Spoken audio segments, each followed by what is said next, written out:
exactly my point. Di ba nga, may AI na pagkatapos hindi pa marunong gumawa ng sarili niyang cover letter. So, let's talk about cover letter as a freelancer and paano nga bang gumawa, lalo na kung wala ka pang experience. Hi, Mary here. Everyday nagpo-post ako ng bagong video so pwede nyo sundan na some sort of roadmap kung gusto nyo na maging freelancer, virtual assistant, or gusto nyo na mag-work from home gamit ng computer at internet. And today, we're going to talk about how to create a kung number one, wala ka pang work experience, so never ka pang nag-work ever. Number two, nag-work ka na either sa BPO or sa corporate. And three is if may work ka na as a freelancer and you're looking to explore other niche or industry. Bonus, ipakita ko na rin sa inyo like what I do to filter competition to filter yung mga job posts sa Upwork kasi doon na lang tayo kukuha ng sample na client persona. Step number 1 is go to upwork.com. Kung wala ka pang account dyan, gumawa ka na. Step number 2, i-search mo dito sa gitna kung ano yung position na hinahanap mo. And again, kung wala ka pang idea kung ano position yung gagawin mo, but you know for a fact that you can do administrative work, search for virtual assistant. It will then take you to this page kung saan dito sa side, meron na kagad categories na pwede mong i-filter. So dito, search for admin work. Next, dito sa baba, less than okay, hourly, click on hourly just to be sure na mababayaran ka. And then yung minimum na tatanggapin mo as a freelancer. If hindi ka pa sure kung magkano yung i-charge mo, check out my feed kasi meron tayo dong guide ng computation. Next, pag alam mo na kung ano yung minimum na tatanggapin mo, again guys, make sure na naka-hourly ha. If you want me to talk more about the difference between hourly and fixed, i-comment nyo na lang dyan para magawan ko ng separate video.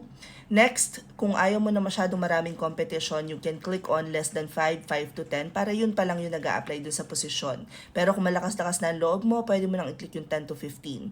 I do not apply sa mga positions na meron ng over 15 applicants just because masyado nang marami yung i-view ng client doon. Next, click on payment verified just to be sure na meron ng payment option on file si client. And then, kung namimili ka ng location ng client or time na magwo-work ka, then you can click on client location or client time zones. Wala na akong iba pang chine-check dito sa baba. Diretso na ako sa pag-check ng mga open positions dito sa mismong feed. So for example, this one was just posted 3 minutes ago. It's for an executive or virtual assistant for Produced Water Society. Right-click, open in a new tab. I will then check kung ano yung position niya. So siya yung VP of Produced Water Society, a non-profit based in Texas, and they need a virtual assistant. The role will have a phone and multitasking skills. They need someone to help them communicate with their members, prepare for large conferences and events, attend meetings virtually, to take notes and follow up, handle daily tasks for the president and the VP, I digitally organize files and more. Okay, it looks like they have a process in place na. We need someone to have, that will be a point of contact, blah, blah, blah, who to call on assistance when needed, improve process and establish SOPs. So a little bit of project management is involved. This is a very challenging position and the right fit will be available at least 20 hours per week. The position will require significant attention to every small detail and exceptional time management. Feeling ko fit ako dito sa work na to. Paano ko ngayon ipoposition yung sarili ko as an expert? So the very first way for you to create a cover letter is by using our template that we provide. So pupunta ka lang sa Facebook page ko, i-like mo na din ha, halimbawa. Punta ka sa Facebook page ko, kung ano man yung makita mo na most recent post, mag-comment ka lang ng hashtag cover letter. The admins will then respond na it looks like ready ka na mag-apply, cover letter na lang kulang sa'yo, and there are 2 steps involved sa pag-create ng cover letter that will help you sell your skills. Number 1 is you have to fill out a form. Now, this is the form that you need to fill out. So, lalagay mo lang yung email mo, nickname mo. Dito may mga drop down. So, again, kailangan pa rin gumamit ng utak ha. Ngayon, kung wala dito at hindi applicable na hindi ka nagwo-work, hindi ka na rin estudyante, mamili ka na lang ng isa tapos i-edit mo na lang yan later on. I saw that you're looking for and then mamimili ka ng isa ulit sa drop down. Dito ilalagay mo, title lang ang ilalagay mo ha. Hindi mo na kailangan i-explain isa-isa kung yung mga ginawa mo doon. Also, these are some of the positions and services that you can offer as a freelancer. So, kumbaga meron ng magkaka-idea ka na kung ano pa yung mga pwede mong pag-aralan kung gusto mo mag-upskill. Meron din dito mga tools na na-mention. So, kung anong familiar ka dyan, itik mo lang. Pagkatapos, you just have to edit the email template. Make sure na plakado yung sentence structure at grammar. At kung hindi ka sure tungkol sa iyong grammar, download Grammarly. You will then receive a copy of the template. Pagkatapos, i-revise mo na lang siya based on your need. Which means kailangan mo pa siyang i-tailor fit dun sa position na pinag-a-applyan mo. The second way would be yung kagaya nung sabi kanina ni Codex, AI. Step 1, go to chatopenai.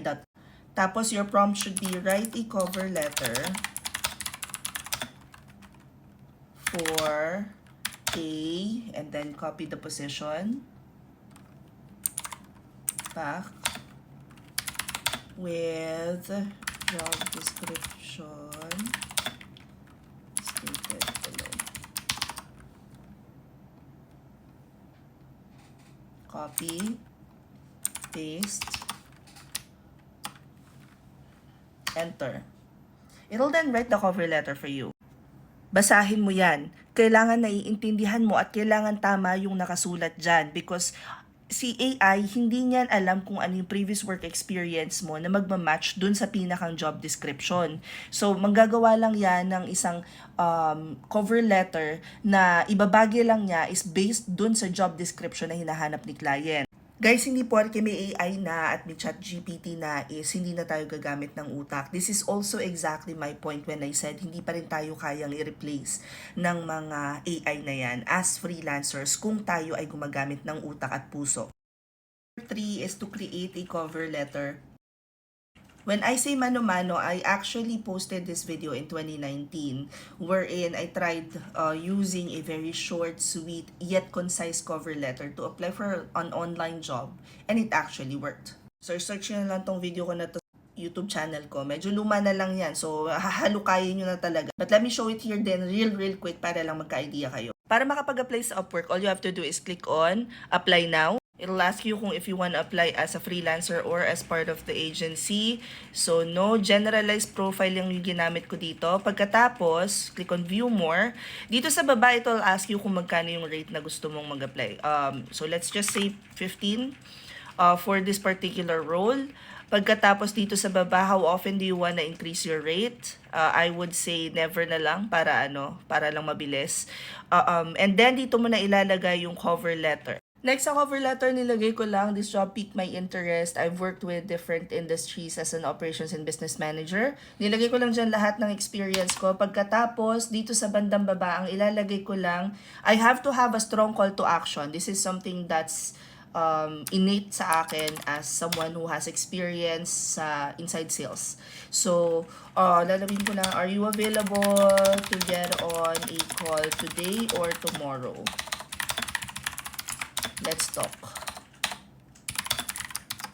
Mary.